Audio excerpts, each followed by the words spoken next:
أعوذ بالله من الشيطان الرجيم. بسم الله الرحمن الرحيم. قال فرعون آمنتم به قبل أن آذن لكم إن هذا لمكر مكرتموه في المدينة لتخرجوا منها أهلها فسوف تعلمون. لأقطعن أيديكم وأرجلكم من خلاف ثم لأصلبنكم أجمعين. قالوا إنا إلى ربنا منقلبون. وما تنقم منا إلا أن آمنا بآيات ربنا لما جاءتنا. ربنا أفرغ علينا صبرا وتوفنا مسلمين. صدق الله العظيم.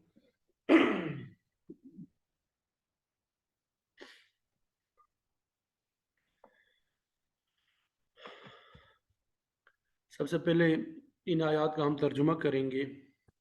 وہ اعراف آیت نمبر 23 سے ہم نے تلاوت کا آغاز کیا، پھر اس کے بعد انشاءاللہ ان آیات کی تفسیر بیان کریں گے۔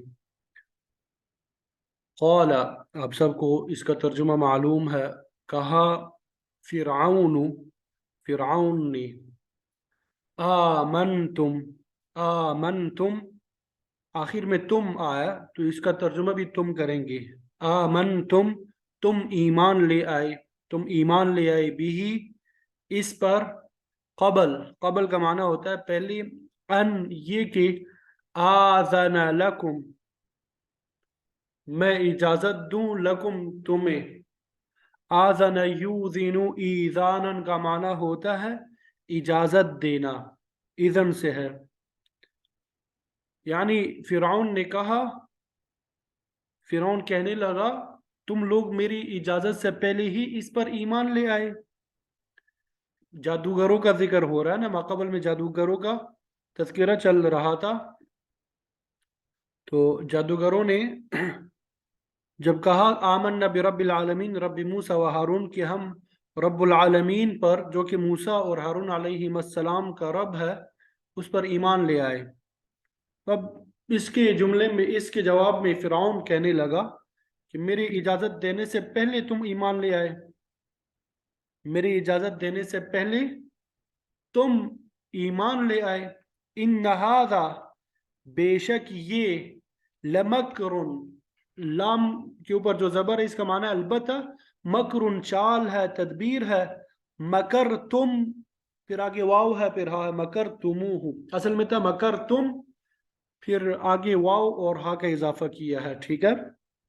مکر تم نے، ہو اس چال کو چلی ہے، اس چال کو چلا ہے، یعنی تم نے یہ چال چلی ہے۔ ان ھذا لمکر مکرتموہ، بے شک یہ البتہ چال ہے اور تم نے یہ چال چلی ہے، فی المدینۃ، شہر میں، بے شک یہ ایک چال ہے جو تم نے شہر میں اس مقصد کے لیے چلی ہے، لتخرجوا، تاکہ، تخرجو، تم نکال لو، اخرج یخرج اخراجن کا معنی ہوتا ہے نکالنا، لتخرجو، تاکہ نکال لو تم، منہا، اس سے، اہلہا، اس کے رہنے والوں کو، فسوف، تو عن قریب، تعلمون، تم جان لو گے، فسوف، تو عن قریب، تعلمون، تم جان لو گے۔ لأقطعن، البتہ، لأقطعن، میں ضرور بضرور کاٹوں گا، لأقطعن، البتہ میں ضرور بضرور کاٹوں گا، ایدیکم، تمہارے ہاتھوں کو، وارجلکم، اور تمہارے پاؤں کو، من خلاف، مخالف سمت میں سے، مخالف سمت میں سے میں تمہارے ہاتھوں کو اور تمہارے پاؤں کو کاٹوں گا، ثم، پھر، لأصلبنکم، البتہ، لأصلبن، میں ضرور بضرور سولی پہ چڑھاؤں گا،